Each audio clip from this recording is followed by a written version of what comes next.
get this label off. AKA Padders, welcome back to Top Cow Tuesday. Had a little bit of a revelation getting this video together for you guys. By the way, if I look a little multicolored, it's because I just came back from a weekend at the beach. And holy crap, had a good time. I wanted to try and record this before I left. And as this came in, just couldn't get to it. But guys, Peter A. DeLuca here. Welcome back to Top Cow Tuesday. This is the long-form study of Mark Silvestri's publishing powerhouse. I know I like to say for Wildstorm Wednesday, Jim Lee's publishing powerhouse, but Top Cow really changed the game. Top Cow introduced a ton of new titles, characters, and those visual storytellers called artists into the scene. We're still stuck in what I call the Cyber Force verse, where everything was Cyber Force, everything was codenamed Strike Force. We're dealing with one-shots of Ripclaw, one-shots of Killraiser. If you're not familiar with those characters, we highlight them in videos previously. But here we pretty much have this idea of doing good on the business transactions. What do I mean? I'm not talking about this item itself. I'm talking about the creation of this item. Mark Silvestri had a green-lit, ready to go Cyber Force Marvel Action Hour wannabe animated series called Cyber Force. That was going to be paired with Young Blood. Mattel gets wind of this. Mattel's like, you know what, Mark Silvestri and Top Cow fellas, we want in on this Cyber Force business. And along the way, it went under. The company got bought out. All the current projects that weren't Marvel related got X'd, and everything became full-on Marvel production. So in a weird way, similar to how Walt Disney purposely killed Jim Lee's Gen 13 animated movie, the minds of Marvel crushed Cyber Force for Saturday morning cartoons. What's amazing is that Mattel saw through the contract. They said, hey guys, I'm just trying to get this out. Mattel said, well, we're still going to make the action figures. They even made a Striker Hot Wheel.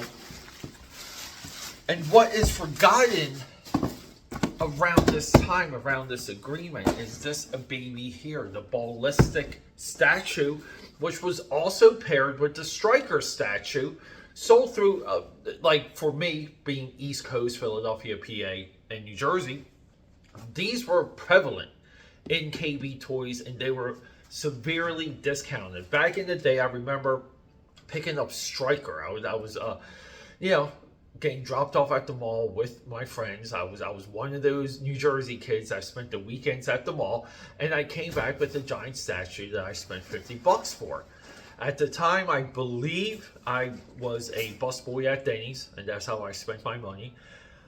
Had that statue for quite some time until this crazy, and sorry, Dallas is just already playing with the papers from that. But yeah, I had a shelf disaster, which broke the arm. But yeah, I had a shelf disaster that broke the arms of Striker. I glued them back together. That's somewhat of a practice I still follow to this day. I love rehabbing statues. I love bringing things back to life. But yeah, had it until I didn't have it any longer, until I moved and declared, since it was busted up to begin with, that the Striker statue had to go. It didn't survive any of my moves. I always wanted the Ballistic to pair with Striker, so this is going to be one of two videos coming. We will get to that Striker statue, and don't deny it. The scale of that Mattel Striker statue, the scale alone for what the price point was, it's insane. Absolutely groundbreaking. But remember, part of the But remember, a lot of what we do here on Top Cow Tuesday And please remember, a lot of what we do here at Top Cow Tuesday is not just documenting what was happening inside of the printed page. We are trying to move through every single merchandise move of note of Top Cow Productions to properly lay out what this company was, what they were doing, and the financial repercussions of some of these products. Now, some of it too isn't just financial, it's a branding, it's a ownership of the gray matter. That's a lot of what the Image 7 dealt with at the time. They were competing with characters that were in the American culture since the 60s. Everything that Marvel had and everything that DC had. The Image 7, Mark Silvestri in particular, was aggressive to get products into people's faces, into people's minds, into the hands of children to grow that fanatic core. Now, a little bit of that hubris, a little bit of why it's upsetting, and really, just like talking to you guys about it, it's upsetting because they were so close. It's upsetting that Cyberforce went through 5 separate volumes, that Wildcats went through 5 separate volumes, never quite catching it again, catching that heat. It's weird because they're fantastic franchises, wonderful character design, great relationships, which we document here on Top Cow Tuesday. The relationship of one Ballistic and her sister Ballicity, it's one of the best of the era, but no one wants to discuss it. Nobody wants to honor it. I don't know, AKA Patterson. Look, let's crack this open. Let's have a look, and maybe I'll show you what Dallas got up to as we were doing this intro. Never play with knives, but yeah, everyone, I just wanted to showcase the box here. You guys can see this thing has been in someone's storage unit, maybe closet, for quite some time. We are at 2,168, one away from that sweet 6.9 out of 3,500. Super detailed collector sculpture. Overall height 15 inches, individually cast, hand painted details, certificate of authenticity. This is gonna be cool, and I love this green airbrushed side here, the side panel. Top notch stuff, aka Patters. But let's see what Dallas is up to. Because see, here we have all of our debris from the box. And right in here, where's he at? There he is. What's up, dude? He's already made it his home. Good job, bud. Alright, aka Patters. I want to make an observation before we move further. I'm not a statue reviewer. I'm not a statue discussioner. I view the entire statue market as an absolute fallacy. I view the statue market as a way of building almost like fake credibility in the comic book space, if we want to call it that. And that fake credibility is, look how much I love something. Here's a $1,200 to $2,000 statue, right? Not $1,200 to $2,000. And I know there's so many of you out there, you guys might say, well, Pete, people buy what they like. What do you care what they spend their money on? Well, a lot of times what we spend our money on is representative. What we're doing here, we're doing two things. It's like kind of two birds with one stone. We're documenting a lot that's gone, a lot that is forgotten, a lot that has been memory hold and unjustly labeled. A lot of the 90s comic book era has withstood the absolute worst in comic book criticism and thought. People that cannot move into the 90s era in a level of adulation and fun and realizing what was happening at the time, you know, things like unbridled creativity from everybody. If that's not one of your precepts when you get into the 90s comic book marketplace, I'm not sure if there's much of a common ground for us to have a discussion. A part of that, the statue market was parallel. Now, it was a low level parallel. The true parallel to the American comic book market in the 90s was trading cards. And we have done a lot of trading cards on this channel because of it. But further down that list was the rising in the creation of this comic book statue marketplace. And then something goes awry. Like, let's just say we fast forward 20 years. And statues become 2,000, 3,000, even higher. The bootleg market comes in, hijacks statues for some reason. Those who purchase bootleg comic book statues, they get rewarded, they get cheered for.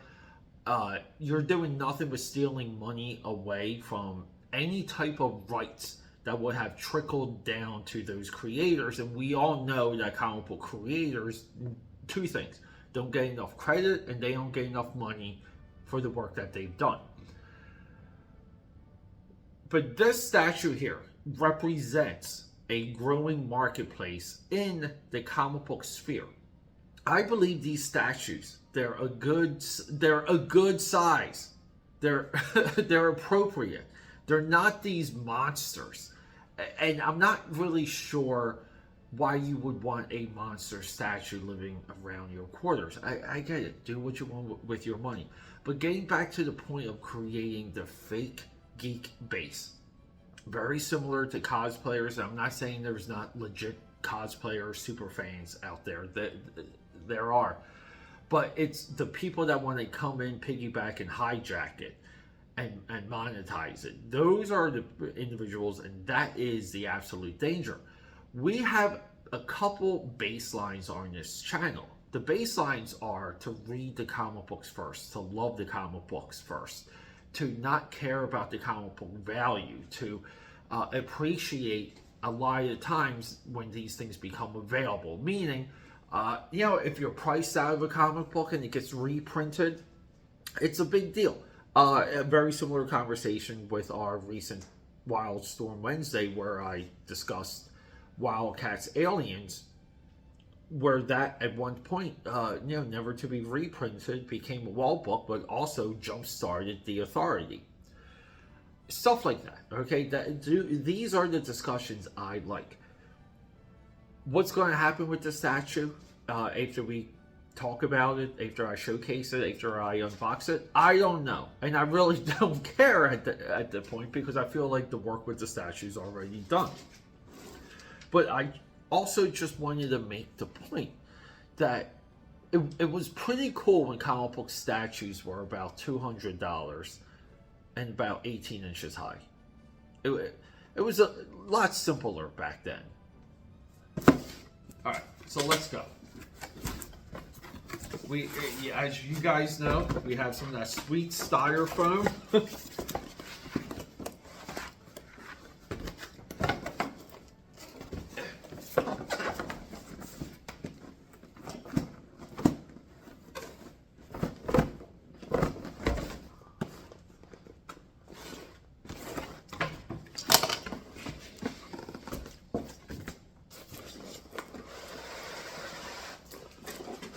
Really gotta use grip strength on this. Now I don't know if this was previously displayed, but yeah, as we can see, like the Mattel Mega Heroes, and we have the Top Cow logo, and that's the stuff you really want to see. Let's see that Top Cow logo. Where is it? Oh, it's right here on the bottom too. Top Cow logo right there. Okay, it is separated, so it looks like it was previously displayed. 2168. Don't you wish we got 2169? We were right there. And here it is, like that quickly. Isn't it goofy when there's videos of people that, like they need two people to put together a statue, and they need like a multi-camera rigs to capture all the angles. It's insane. And I'm not saying some of these $2,000 statues are not impressive. Oh, trust me, they are. But yeah, AKAPADers, look at this. How do you not enjoy this? How do you just not like the simplicity of it? I love that face. And that does look like a Mark's Vestry face. What do we have here? We have this. We have that. And I guess we have the base, which is here. Oh wow! So okay, so the bottom that get screwed together.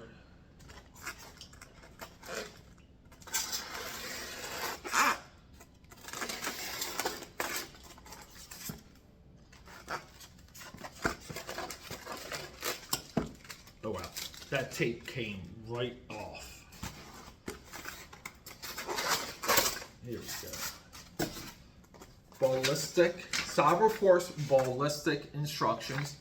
We have some details here on her cabling. This is the pin. These are the cables. Wow, these have some weight to them. But AKA patterns, this is what I remember from that Striker statue. Look at this base. It's velvet on the bottom, so it doesn't scratch. It's got Mark Silvestri, John Fillerman, he's our CEO of Mattel, and Jill Bernard, President COO of Mattel Inc. Like, all signing off on this. They were ready. It's very, I love these. These are great. It is very depressing when we consider how close Cyberforce got. Cyberforce, I just feel like the concepts of Cyberforce were way more ready. It was more suitable for the marketplace than a Jim Lee's Wildcats. I think, oh, and we have Dallas. Dallas, do not show the AKA patterns your honey hole, please. What are we doing, bud? What are you looking for? Sometimes he just likes to see what is happening. And here we go. We have, it's one screw. And let's just see, can we get this? I think if we can just screw it on, you can kind of just hold the screw in place. And there it is. It's that quick. It's that secure. And how many of these do we have? We have 3 separate cables. These cables look so legit.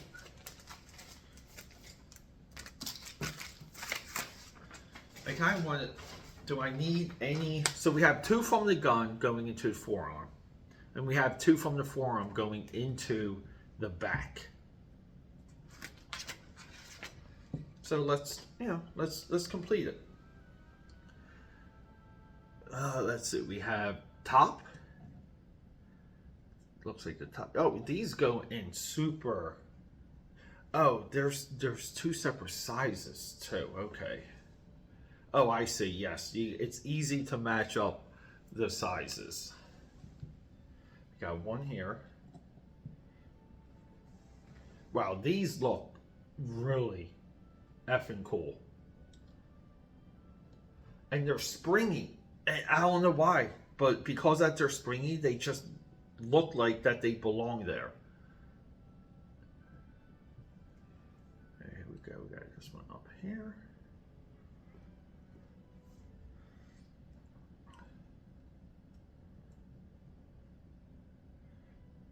The dream of what could have been. And there she is. Look, AKA Patterns. That took only a couple minutes. Let's have a closer look before we get out of here. But hey, before we do that, thank you so much for all of the rock star support that you guys are giving me. These videos, just so you know, even this video, it takes weeks. It takes weeks to put a video like this together. We have to find the product, source the product, find someone reputable to ship the product to us, all of that. And that itself could take a couple weeks.